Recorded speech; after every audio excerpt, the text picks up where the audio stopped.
Here we begin our story of Roman's Memory Palace.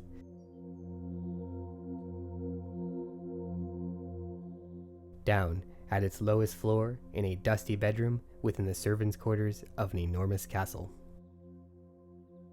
In this dimly lit room, on the only made bed, lay Roman, whose adventures will follow as Roman leads us through these great halls, serving as our castle tour guide. Using this imagery to be the foundation for our visual memories, let us do our best to envision each room and its characters. By picturing their movement, reactions, affections, and conversations as we progress through the story, we'll be able to think back to a scene rather than a phrase as we attempt to recall any given verse. As we progress through each room, keep in mind the order in which they are introduced, for in doing so, we'll obtain the ability to draw up each verse by its number, since room 1 will equal verse 1, room 2 is verse 2, and so on. Combine this with a special item placed in every fifth room, and our minds will be able to find any desired verse by jumping to the nearest fifth room and moving onward until we arrive at the desired location. With these things in mind, let us follow along as Roman's adventures begin.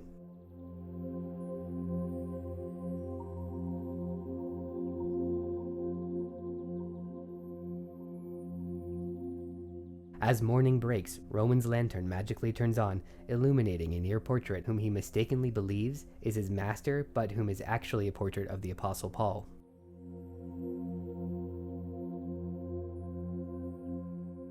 Awoken by the candlelight, Roman gets up and begins bowing to the portrait on the wall.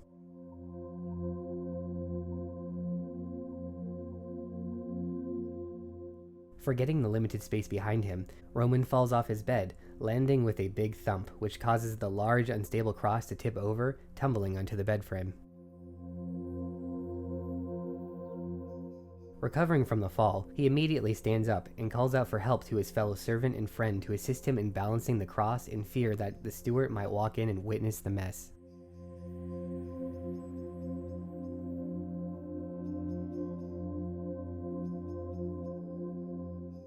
When Roman's friend enters the room, the interior light shines on his face in such a way that it reminds Roman of the halo depicted on the Apostle Paul's head in the portrait. Together, both cats pull the cross away from the bed, ensuring that the space between the cross and the bed are farther apart on the chance that it might fall over again.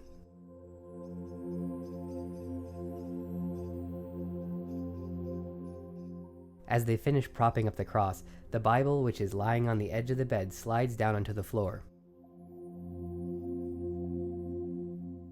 Finally, while the cats look around for what fell down, a bright light from above shines down over the Bible, illuminating the entire room.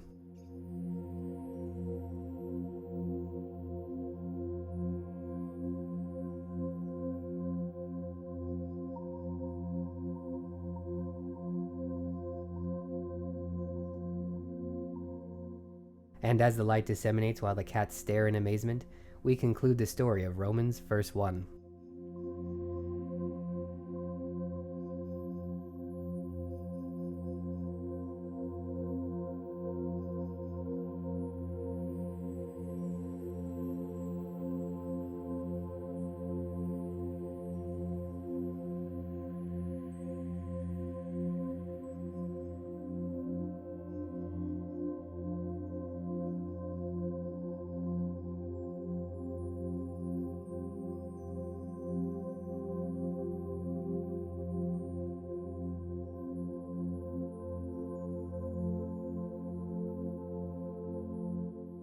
Picture these events in your mind, really think about them, and you'll be able to maintain this and future verses in your head, even after some time has gone by and they've escaped your short-term memory.